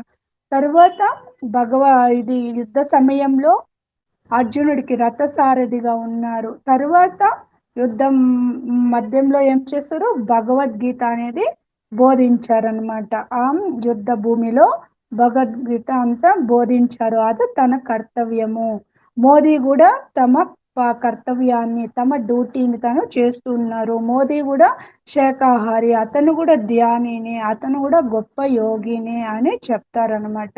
కాబట్టి ప్రతి ఒక్కరు కూడా వర్కులు చెయ్యాలి అని చెప్తారు. ఎందుకంటే మంచి కర్మలు చేసినప్పుడే మంచిగా మనము ఆనందంగా దుఃఖరహితంగా ఉంటాము. ఎందుకంటే ఆ పాప భీతి అనేది ఉండదు కదా. దానికే నెక్స్ట్ ఏం చెప్తారంటే సారు, చేష్ట అయిన తరువాత స్వప్న వచ్చింది. యుక్తాహార విహారస్య యుక్త చేష్టస్య కర్మసు యుక్త స్వప్నావబోధస్య యోగో భవతి దుఃఖ. ఇక మిడిల్ ఫింగర్ అంటే ఇది దేనికి సంబంధించినదంటే బుద్ధికి సంబంధించినది. ఇక్కడ చేష్టా క్షేత్రం వస్తుంది, అంటే స్వప్న వస్తుంది. స్వప్న అంటే నిద్ర. ఎందుకంటే జీవాత్మకు కూడా నిద్ర కావాలి. ఈ శరీరము ఉదయం ఇంకా రాత్రి వరకు పనిచేసి అలసిపోయి ఉంటుంది, ఎన్నో కర్మలు చేసి. కండరాలు, ఎముకలు అంతా కూడా రిలాక్స్ అవ్వాలి. కాబట్టి నిద్ర కూడా అవసరం, అది కూడా మధ్య మార్గంలో ఉండాలి. అది కూడా సుసుప్తి అనేది డీప్ నిద్ర ఎప్పుడు వస్తుంది, ఇక్కడ చేష్టల తర్వాత స్వప్న పెట్టారు. ఎందుకంటే మంచి కర్మలు చేస్తే చక్కగా నిద్ర వస్తుంది, పాప భీతి ఉండదు కదా. లేకపోతే డబ్బు కోసము అత్యాశతో దొంగతనాలు చేయడము, ఇంకా వేరే అధర్మ మార్గంలో, హింసా మార్గంలో సంపాదన చేస్తే, కర్మలు చేస్తే నిద్ర అనేది రాదు. దానికే చేష్ట తరువాత స్వప్న పెట్టారు అని చెప్తారు సారు. కాబట్టి ఆమ్, నిద్ర కూడా అవసరమే అని చెప్తారు. అది కూడా ఇంకొకటి, ఇక్కడ ఇంకొకటి చెప్తారు సారు. ప్రతి దీనిలోనూ క్వాలిటీ ఉండాలి, క్వాంటిటీ ఉండాలి, టైం సెన్స్ ఉండాలి, ఒక ప్లేసు అనేది ఉండాలి, సిచ్యుయేషన్ అనేది ఉండాలి. ఇప్పుడు ఫుడ్ అనుకోండి, క్వాంటిటీ, భౌతిక శరీరానికి క్వాంటిటీ కావాలి. అన్నము, చపాతీ అది ఎంత కావాలో అంతే తీసుకోవాలి. క్వాలిటీ అనేది రుచి అన్నమాట. ఆత్మ, మనము శరీరం కాదు, ఆత్మ పదార్థాలము కాబట్టి ఆత్మకి అనుభవ జ్ఞానమే కావాలి. తరువాత రుచి కావాలి. కాబట్టి కూరలంతా కూడా రుచి కింద వస్తుంది. దానికే వడ్డించుకునేటప్పుడు మొదట కూర వడ్డించుకోవాలి, తరువాత అన్నం వడ్డించుకోవాలని చెప్తారు. ఎంత కావాలో అంతే వడ్డించుకోవాలి. మనము తినేక ముందర ప్లేట్ ఎంత క్లీన్ గా ఉంటుందో తిన్న తర్వాత కూడా అంతే క్లీన్ గా ఉండాలి. అనవసరంగా ఎక్కువ వడ్డించుకొని ఆహార పదార్థం వృధా చేయకూడదు అన్నమాట. ప్రతి దీని పట్ల ఒక కృతజ్ఞత భావం అనేది కూడా ఉండాలి. ఇదంతా కూడా మనకి రైట్ వే, సరి అయిన జీవన విధానము. కాబట్టి ఇక్కడ నిద్ర గురించి ఎందుకు చెప్తారంటే సారు, కొందరు పిరమిడ్ లోకి వస్తారు ధ్యానం చేసుకుంటామని, అక్కడ హాయిగా నిద్రపోయేస్తారు అనమాట. అది సరి అయిన పద్ధతి కాదు, సరి అయిన ప్లేసు కాదు. గురక పెట్టుతూ నిద్రపోతారు కొందరు. వాళ్ళకే తెలియదు అనమాట. ధ్యానం చేసుకుంటున్నాం అనుకుంటారు కానీ నిద్రలోకి వెళ్ళిపోతూ ఉంటారు. అప్పుడు ఏమవుతుంది, పక్కనున్న వాళ్ళకంతా కూడా డిస్టర్బ్ అవుతుంది. కాబట్టి ఇంటిలో నిద్ర అనేది ఇంట్లో చేసుకోవాలి అని చెప్తారు. ఒక ప్లేస్ అనేది ఉంటుంది. తరువాత 1 గంట ధ్యానం చేస్తే 3 గంటల నిద్రతో సమానం అంట. యోగులంతా కూడా భౌతిక జీవితంలో పగలు ఒక సాక్షిలా జీవితాన్ని గడుపుతారు. తరువాత నైట్ సాధనకు ఉపయోగించుకుంటారు అని చెప్తారనమాట. తరువాత ఇంకా ఏం చెప్తారు, అసెంబ్లీలో కూడా కొందరు కుర్చీలో కూర్చుని హాయిగా గురక పెడుతూ నిద్రపోతా అంటారు. ఇదంతా రైట్ ప్లేస్ కాదు అని చెప్తారు అన్నమాట. ఇంకొకటి ఏమంటే ఆ నెక్స్ట్ వచ్చి చూపుడు వేలు. ఇదొచ్చి సారీ, స్వప్న జీవాత్మ అయింది కదా. సారీ, జీవాత్మ అనేది సుషుప్తి. ఇక్కడ ఒక పాయింట్ మిస్ అయింది. సుషుప్తి అనేది ఎప్పుడు అంటే డీప్ నిద్ర అన్నమాట. ఇక్కడ ఏమవుతుందంటే సుషుప్తి అవస్థలో డీప్ నిద్రలో ఉన్నప్పుడు మన సూక్ష్మ శరీరము, స్థూల శరీరం ఇంకా విడుదలయ్యి పూర్ణాత్మతో కలిసి ఉంటుందంట. పూర్ణాత్మతో కలిసి అక్కడ శక్తిని పుంజుకుంటుంది. దాని వల్లనే మనము మరుసటి రోజు యాక్టివ్ గా పనిచేసుకుంటూ ఉంటాము. కళలంతా కూడా హాస్టల్ ట్రావెల్ లాంటిది, కానీ అక్కడ కూడా మనకి శక్తి రాదు. డీప్ నిద్రలో ఉన్నప్పుడే మనకి శక్తి అనేది వస్తుంది. ఎందుకంటే సూక్ష్మ శరీరము మన స్థూల శరీరం ఇంకా విడుదలయ్యి పూర్ణాత్మతో కలిసి ఉండటం వల్ల శక్తిని పుంజుకుంటుంది. దానివల్లే మన మరుసటి రోజు ఎంత ఉత్సాహంగా ఉంటాము, యాక్టివ్గా ఉంటాము, పనులంతా కూడా చక్కగా చేసుకుంటాము. ఎందుకంటే ఒక్కరోజు నిద్ర పాడైతే మనకే తెలుస్తుంది, నెక్స్ట్ డే మనము అన్ఈజీగా ఉంటాము. కాబట్టి విశ్వశక్తి అనేది తీసుకోవడము జరుగుతుంది అని చెప్తారనమాట. ఇంకొకటి చివరగా వచ్చి థంబ్ ఫింగర్, బొటన వేలు. ఇది వచ్చి సర్వాత్మ. సర్వాత్మకి అంటే ధ్యానం కావాలి, జ్ఞానం కావాలి. మనం ధ్యానం చేస్తూ జ్ఞానాన్ని పొందుతూ మనము ఆచరణలో పెడుతూ ఉంటే మనకి ఇంకా బుద్ధిలో పరివర్తన అనేది కూడా వస్తూ ఉంటుంది. బుద్ధిలో పరివర్తన వచ్చినప్పుడు మనకి విచక్షణ జ్ఞానం అనేది, కామన్ సెన్స్ అనేది మొదలవుతుంది. ఎప్పుడు ఎక్కడ ఎలా మాట్లాడాలి, ఎక్కడ ఎలా నడుచుకోవాలి, ఎలాంటి ఆహారంని తీసుకోవాలి, ఎంతవరకు నిద్రపోవాలి, తరువాత మాట్లాడేటప్పుడు కూడా ఎలా ఉండాలి, మళ్ళీ మన ఆలోచనలు కూడా ఏ విధంగా ఉండాలి, ఎంత మేరకు ఉండాలి, అదంతా కూడా కామన్ సెన్స్ అన్నమాట. ఎలాంటి పరిస్థితుల్లో ఎలాంటి నిర్ణయాలు తీసుకోవాలి, ఇదంతా కూడా కామన్ సెన్స్ అన్నమాట. కాబట్టి అవబోధ అనేది కూడా ధ్యానం చెయ్యాలి, అది కూడా మధ్య మార్గంలోనే ఉండాలి. గంటలు గంటలు చేస్తూ ఉంటే మన ఇంటిలోని పనులంతా కూడా పెండింగ్ అయిపోతుంది, మంది సంసారంలోనే నిర్వాణం. కాబట్టి తరువాత ఇంకా ఏం చెప్తారంటే, ఎక్కడ చేయాలా ఎప్పుడు చేయాలా అది కూడా ధ్యానం అనేది చూసుకోవాలి. కొందరు ఏం చేస్తారంటే చిన్న పిల్లల్ని తీసుకొని ధ్యాన మహాయజ్ఞాలు యాగాలు జరిగే చోటుకి వస్తారు, ఒక 2 ఏళ్ళ పాపనో అట్లా. వాళ్ళు అక్కడ ఏడుస్తూ ఉంటారు. ఇక ఆ తల్లి ధ్యానం చేసుకోవడం కుదరదు, పక్క వాళ్ళకి డిస్టర్బ్ అవుతుంది. అది సరి అయిన ఎన్లైట్మెంట్ కాదు అని చెప్తారు. అవబోధ అంటే ఎన్లైట్మెంట్ అని, అది సరి అయిన ఎన్లైట్మెంట్ పద్ధతి కాదు. తను ఇంటిలో కూర్చోవాలి, ఇంటిలో ధ్యానం చేసుకోవాలి. ఆ పాప నిద్రపోతున్నప్పుడు ధ్యానం చేసుకోవాలి, అది సరి అయిన అవబోధ ఎన్లైట్మెంట్ అని. తన ధర్మం ఏమి, ఆ చిన్న బిడ్డని చూసుకోవడము. ఆ చిన్న బిడ్డని తీసుకొని ధ్యాన మహాయజ్ఞాలకి వచ్చినప్పుడు అందరికీ డిస్టర్బ్ అవుతుంది, తను చేసుకోవడంకి కుదరదు, వేరే వాళ్ళకి డిస్టర్బ్ అవుతుంది, ఆ బిడ్డని సముదాయించడం కూడా కష్టమే అవుతుంది అని చెప్తారు. ఇంకొకటి, కొత్తగా వచ్చిన వాళ్ళైతే ధ్యానం చేయవచ్చు ఎక్కువసేపు. కానీ ఆ గత జన్మల్లోనే ధ్యానం చేసిన వాళ్ళు ఉంటారు మన PSSM లో కూడా. వాళ్ళు ఏం చేయాలి, ధ్యాన ప్రచారం చేయాలి. దానికే అరిహంతు, బోధిసత్వ, బుద్ధత్వ స్థితులు అనేది ఉంది. అరిహంత్ ఏమి, ధ్యానం నేర్చుకొని ఉంటారు, ఆత్మజ్ఞానాన్ని పొంది ఉంటారు, ఆ దుఃఖానికి మూల కారణం తెలుసుకొని ఉంటారు, అరిషడ్ వర్గాల్ని కానీ గుణాల్ని కానీ త్రిగుణాల్ని కానీ ఆధీనంలో పెట్టుకొని ఉంటారు, ఆనందంగా ఉంటారు, తన వరకే ధ్యానం చేసుకుంటూ ఉంటారు, వాళ్ళు ఎవరికీ చెప్పరు. అదొక స్థితి. తరువాత బోధిసత్వ స్థితి, తమ వద్దకు వచ్చిన వాళ్ళకి మాత్రమే చెప్తూ ఉంటారు, ఇంటిలోని వాళ్ళకో తమ వద్దకు వచ్చిన వాళ్ళకో చుట్టూ ఉన్న వాళ్ళకు మాత్రమే. తర్వాత నెక్స్ట్ స్థితి ఏమంటే బుద్ధత్వ స్థితి.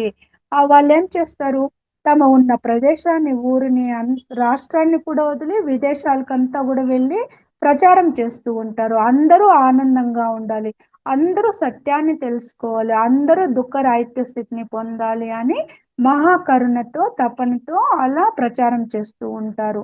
ఉదాహరణకు పత్రి సార్ అనుకోండి, తను ధ్యానం చేయడం సరైన ఎన్లైట్మెంట్ కాదు, ధ్యాన ప్రచారం చెయ్యాలి, అదే సరి అయిన ఎన్లైట్మెంట్ అని చెప్తారు.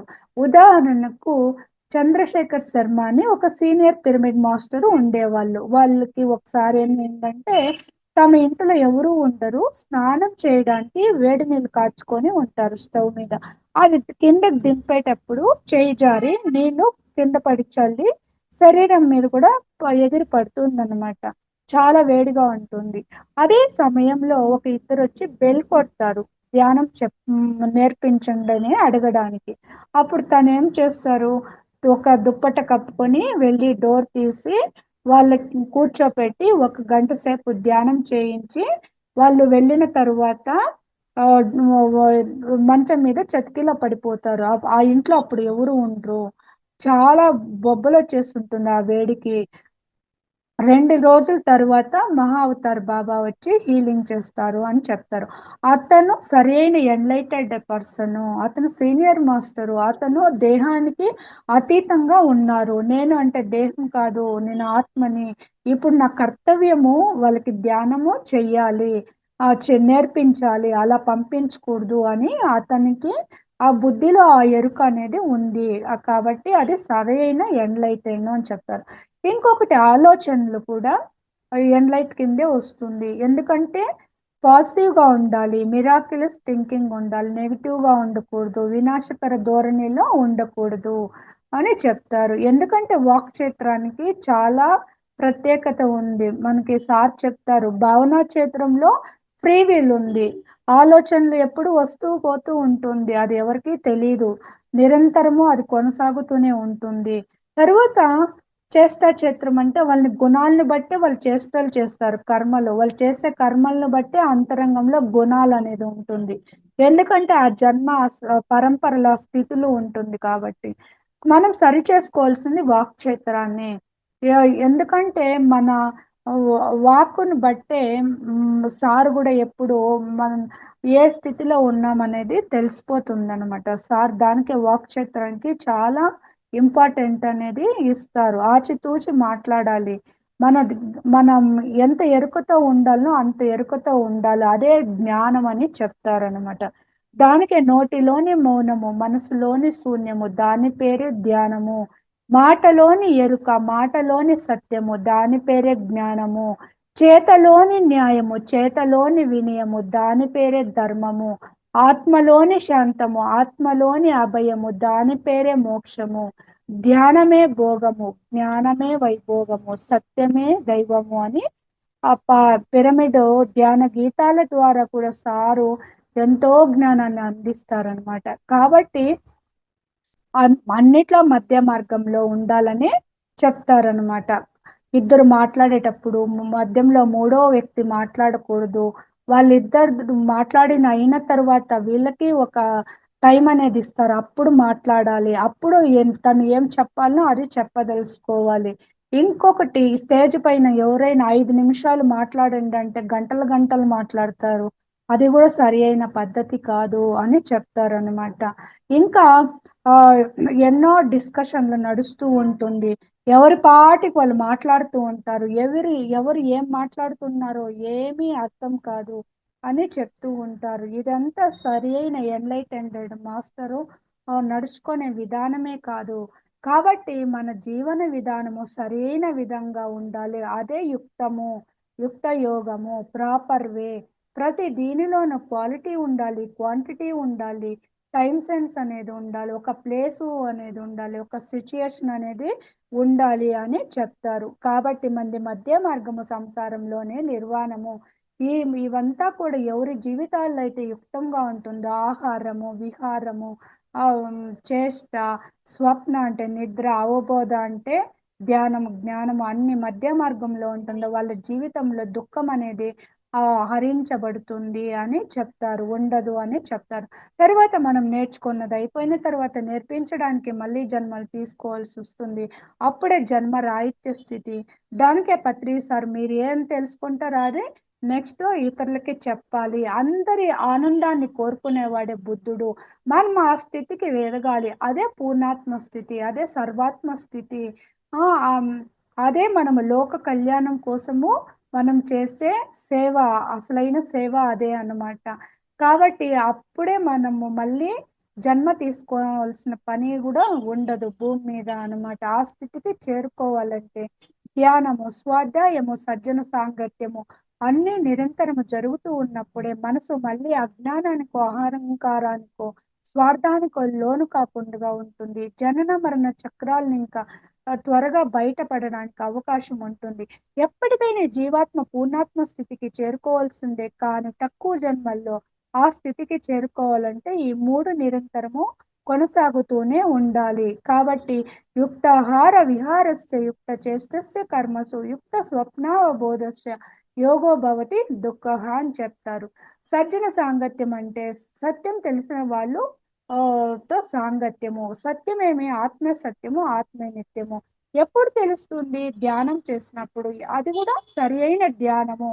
ఆనాపానసతి, శ్వాస మీద ధ్యాస. అది తరువాత సత్యం తెలిసిన వారితో మన అనుభవాల్ని పంచుకోవాలి. వాళ్ళ అనుభవాల్ని మనము శ్రద్ధగా వినాలి. అప్పుడే మనకి ఎన్నో సంశయాలు ఉంటుంది ఆధ్యాత్మిక ప్రయాణంలో కూడా. వాటికంతా సమాధానాలు పొందినప్పుడే మనము నెక్స్ట్ స్టెప్ ముందుకు వెళ్ళడానికి అవకాశం ఉంటుంది. లేకపోతే అక్కడే ఆగిపోతాము, ఒక తోనో భయంతోనో.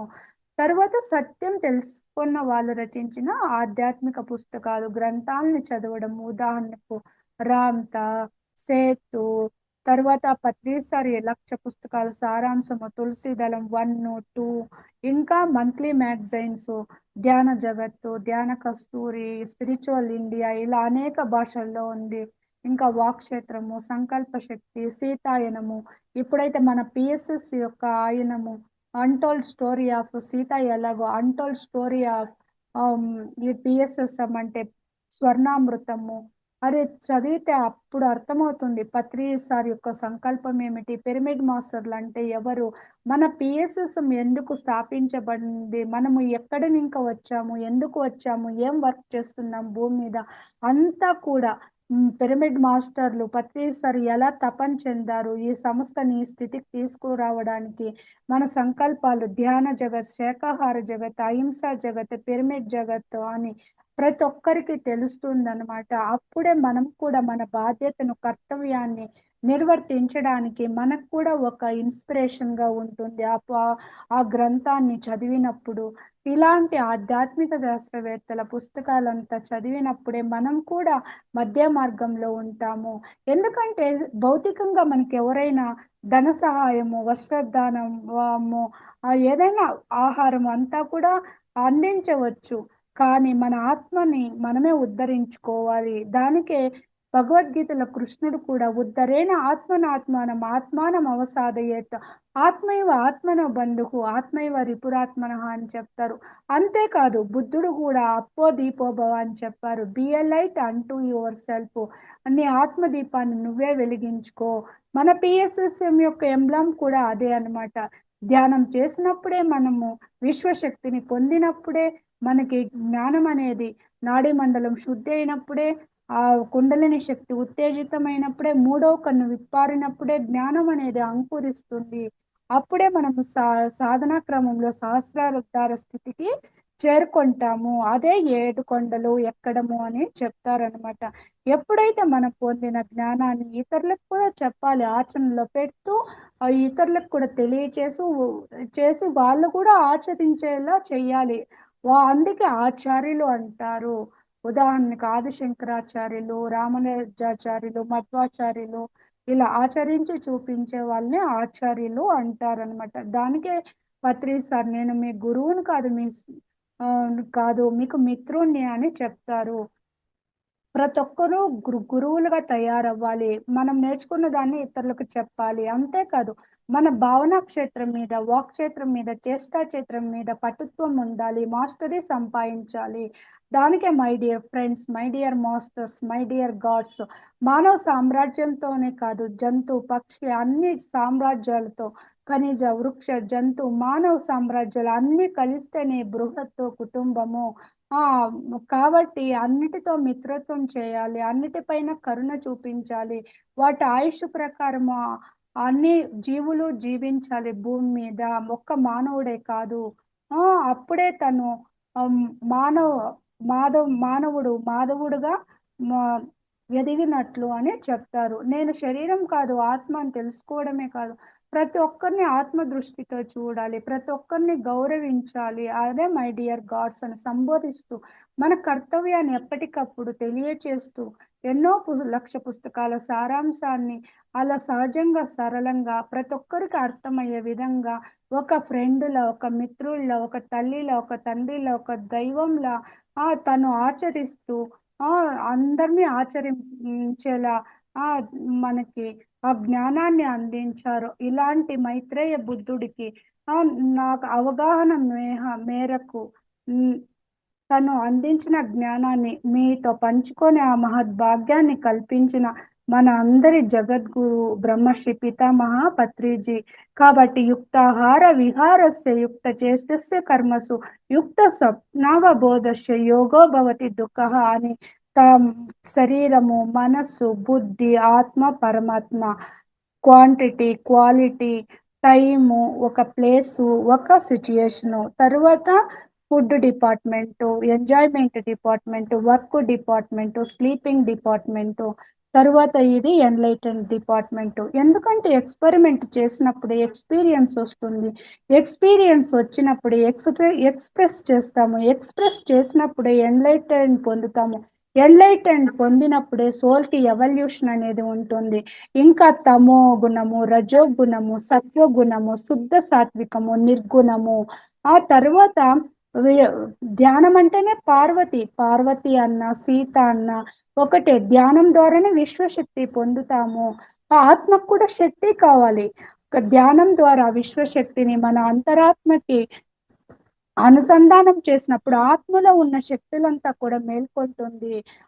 అప్పుడే మన శరీర పరంగా ఆరోగ్యము, మనసులో ప్రశాంతత, బుద్ధిలో సునిశ్చితత్వము, ఆర్థిక సంక్షేమము, ఆత్మ విజ్ఞానము, ముక్తి, పరిముక్తి, మహాపరిముక్తి స్థితికి తీసుకువెళ్తుంది. ధ్యానం అంటేనే అక్షయ పాత్ర, చింతామణి, పరశువేదివి, అల్లావుద్దీన్ అద్భుత దీపము, ఐరావతము, వజ్రాయుధం అని తెలియజేస్తారనమాట. ఒక్క ధ్యానం అనేది మన జీవితంలో ఉంటే అనేక లాభాలు, లేక చేయకపోతే అనేక నష్టాలు. కాబట్టి ప్రతి ఒక్కరూ ఎవరి వయసు కనీసం అన్ని నిమిషాలు రోజుకి 2 సార్లు ఆ, ఎప్పుడు సమయం కుదురుతుందో అప్పుడు ధ్యానం తప్పనిసరి. కాబట్టి అప్పుడే మనము మధ్య మార్గంలో ఉంటాము. ధ్యానము, స్వాధ్యాయం, సజ్జన సాంగత్యము, ఈ మూడు మన సంసార జీవితాన్ని, దుఃఖ సాగరాన్ని దాటడానికి ఉపయోగపడే త్రిరత్నాలు అనమాట. 18 ఆదర్శ సూత్రాల్లో మొదటి 3 ఈ త్రిరత్నాలను కూడా చెప్తారు. కాబట్టి నా అవగాహన మేరకు నేను మీకు తెలియచేశాను మాస్టర్స్. ఇందులో ఏమైనా తప్పులుంటే సరిదిద్దండి. Thank you madam, thank you masters. జై హో పత్రేజీ, జై హో పత్రేజీ, జై హో పత్రేజీ. Thank you madam. చాలా చక్కగా చెప్పారు మేడం క్లాస్ అంతా కూడాను. పత్రి సార్ కాన్సెప్ట్స్ ఏవైతే ఉన్నాయో అవంతా కూడా మిక్సీలో వేసేసి గ్రైండ్ చేసేసి ఆ వడ తీసి సారం ఉంటుంది కదా మేడం, అలా మొత్తం అందించేశారు మేడం. స్టార్టింగ్ లో స్థితిగతుల నుంచి చాలా చక్కగా అన్ని, అంటే సూక్ష్మంలో మోక్షం అంటారు కదా, అలా చక్కగా ప్రతిదీ కూడా చాలా స్పూన్ ఫీడింగ్ గా అందించారు మేడం. చాలా బాగుంది madam. Thank you, thank thank you you madam, madam. Thank you madam. Thank you so much madam. Okay. Masters అందరికీ కూడా అన్మ్యూట్ ఇస్తున్నానండి. మేడంతో మాట్లాడాలనుకున్న వాళ్ళు అన్మ్యూట్ చేసుకొని మాట్లాడండి మాస్టర్స్.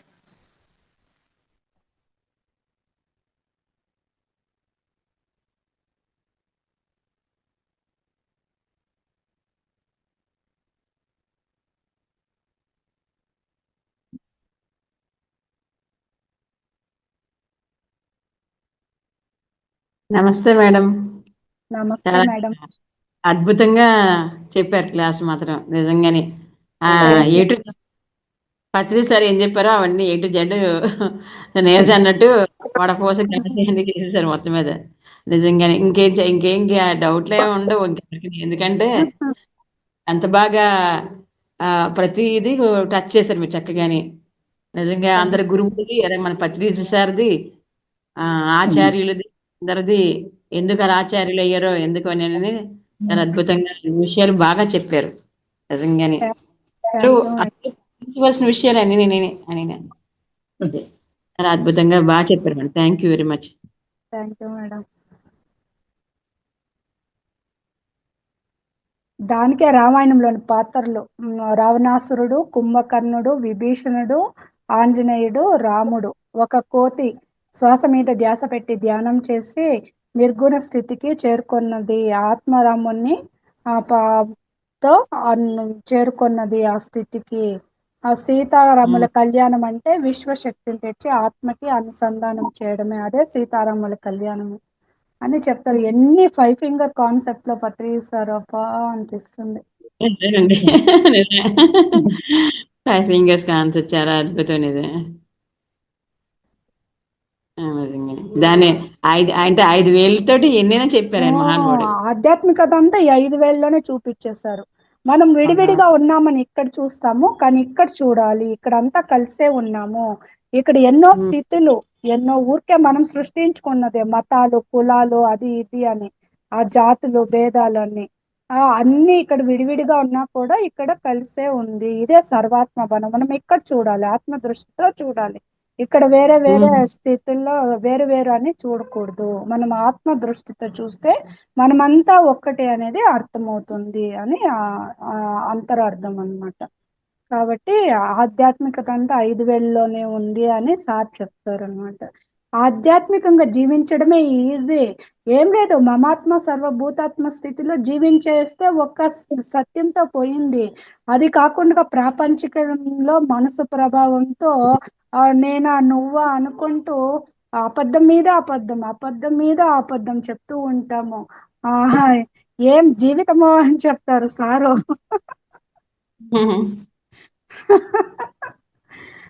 పోటీ బాగుంది. తత్వం. అదే. ఇది అంటే ఈ 5 ఫింగర్ కాన్సెప్ట్ కానీ ఇది ఇప్పుడు మీ ద్వారా కొత్తగా విన్నానండి. అంటే సార్ నిజంగా మరి చెప్పి నేను అప్పుడు వినలేదు కానీ ఇప్పుడు మాత్రం మీరు చెప్పారు కదా, అదే ఇవన్నీ విడివిడిగా ఉన్నా ఇక్కడ మాత్రం కలిసే ఉంటది. ఆ అంటే ప్రపంచంలో ఎవరెవరెలా ఉన్నా అందరిలో ఆ ఉన్నది ఒకటే అని చెప్పి బాగా చెప్పారు. అవును. ఇప్పుడు మూల చైతన్యం ఇది సర్వాత్మ అనుకోండి, ఆది పరాశక్తినో శ్రీమన్నారాయణ ఎవరైనా అనుకోండి, అక్కడి నుంచి వచ్చిన ఆత్మలే కదా ఇక్కడంతా ఖనిజ వృక్ష జంతు మానవ సామ్రాజ్యాలు. ఈ మానవుడు మళ్ళీ నా మతము ఆ మతము ఈ మతము, ఆ రాష్ట్రము ఈ రాష్ట్రము, నా దేశము నీ దేశం అని సృష్టించుకున్నాడు. అన్నిట్లో ఉండేది అదే ఆత్మే కదా, ఈ ఆత్మే కదా అన్ని వేళల్లో ఉండేది. కాబట్టి ఓ, ఇక్కడిని ఇంకా చూడాల, మూలంనే చూడాల. మనం ఇక్కడంతా వేరువేరుగా ఉమ్, ఉన్నాము. ఉమ్, రాయి రప్ప ప్రాణి పక్షి జంతువు, ఆ మతము ఈ కొత్త కులము ఆడ మగ అనుకొని కానీ ఉమ్, అందరిలో ఉండేది ఈ పరమాత్మ చైతన్యమే కదా. కాబట్టి మనం ఇక్కడంతా మూలంలో కలిసే ఉన్నాము. ఇక్కడ ఊరికే మనం ఈ భూమి మీద ఆ పరిధులు సృష్టించుకున్నాము భేదభావాలు అని చెప్తారనమాట. కాబట్టి సార్ ఆ సత్యాన్ని తెలుసుకున్నారమ్మా. మీరు మెడిటేషన్ లో బాబాది వేశారు కదా, బాబా సినిమాలో ముద్ర ఇట్లుంటుంది కదా, ఈ మనస్సు బుద్ధికి సంకేతం కదా సార్ చెప్పేది. ఇది సర్వాత్మ కదా, దీనికి ఉమ్, అనుసంధానం చేసినప్పుడు మనసు బుద్ధి పవిత్రీకరణం చెందుతుంది. అప్పుడు పవిత్రీకరణమైన తర్వాత స్వేచ్ఛగా వదిలేస్తే ఆ అది మనసు బుద్ధిలో మంచి నిర్ణయాలు వస్తుంది, మనసులో మంచి ఆలోచనలు వస్తుంది, ఇంద్రియాలు చక్కగా పనిచేస్తుంది సరైన విధంగా. ఎట్లా చెప్తాడంటే, చాకలి వాడు బాగా ఉతికి పిండి ఎండబెట్టి ఐరన్ చేసిస్తే ఎట్లుంటుందో, ధ్యానం చేసి మనము ఈ సర్వాత్మ స్థితికి చేరుకున్నప్పుడు భూమి మీద హాయిగా వస్తే రాని ఉంటే ఉన్ని పోతే పోని ఒక సాక్షిగా ఆనందంగా పరమానంద స్థితిలో ఆ, ఏమిటికి మనసు ప్రభావము ద్వంద్వాలకు లోనవకుండా సక్రమంగా ఉన్నప్పుడు ఆనందంగా జీవిస్తాము అని. అది అంతరార్థం అంట బాబా ముద్రలో రజనీకాంత్ కి మహా అవతార్ బాబాజీ ఇచ్చిన సందేశము ఆ సినిమాలో చూపించడం వల్ల ఉమ్. జనాలకంతా కూడా ఇంకొంచెం తెలిసైంది అని గురుదేవో భవ ఒక కాన్సెప్ట్ లో చెప్తారు. జేకే బార్విక్ చెప్తారు.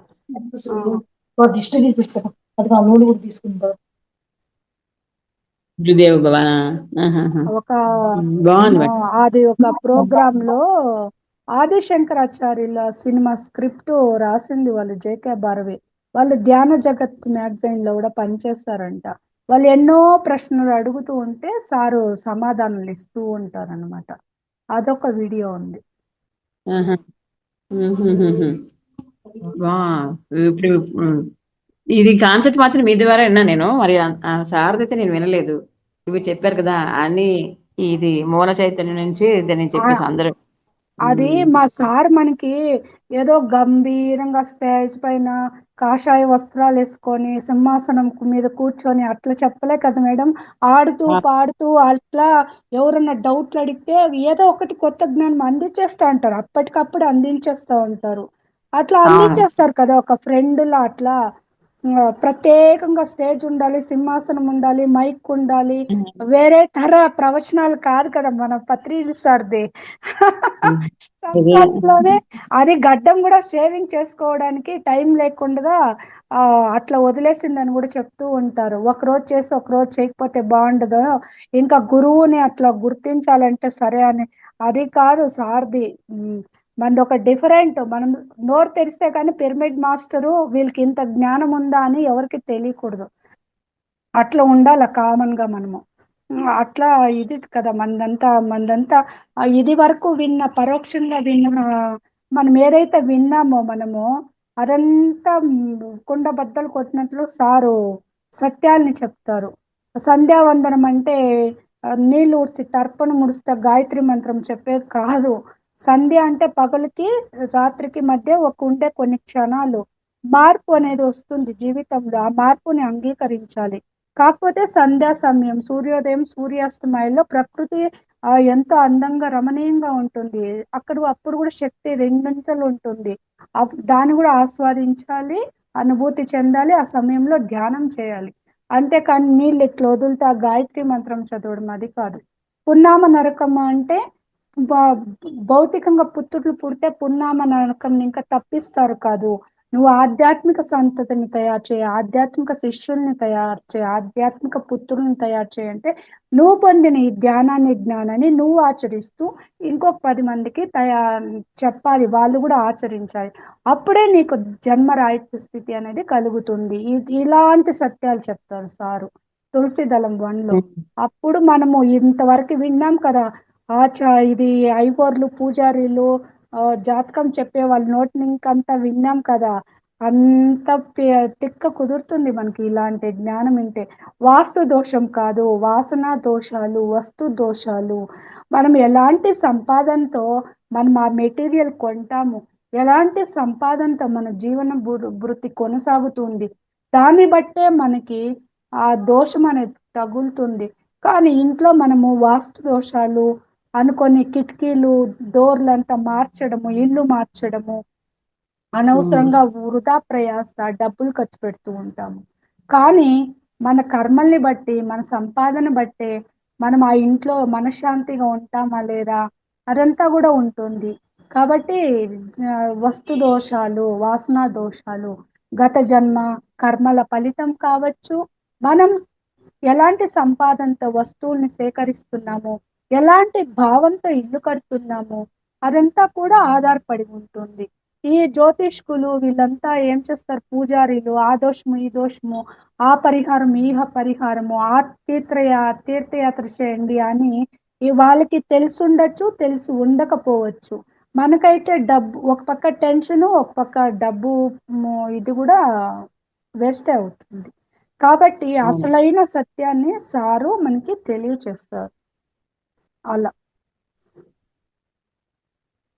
Thank you madam, thank you, బాగా చెప్పారు. Thank you.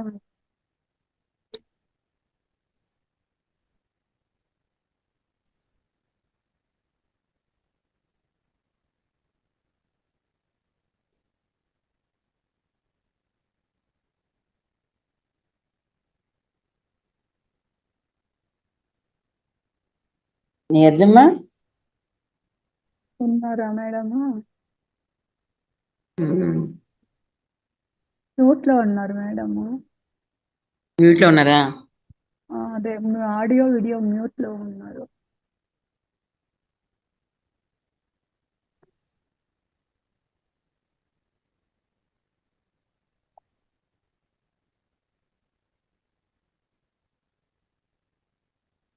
వర్ణామృతం బుక్ దొరికితే చదవండి మేడం, బాగుంటుంది. బ్యాక్గ్రౌండ్ లో మేడం కూడా ఎంతో వర్క్ చేశారు.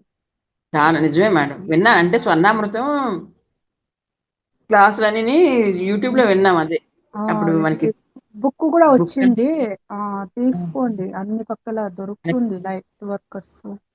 నిజమే మేడం, వెనక ఆవిడ అదే ధ్యాన మహాయజ్ఞంలో అంతా కూడా పెట్టారు, తీసుకొని చదవండి, మనకి ఇంకా కొన్ని విషయాలు తెలుస్తుంది. అవును మేడం, అవును.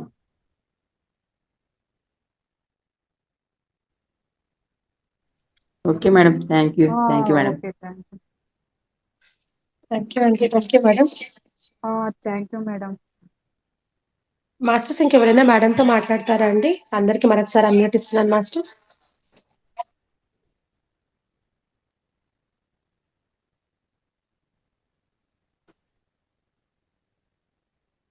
ఓకే మేడం, మరి సెషన్ క్లోజ్ చేసుకుందాం మేడం.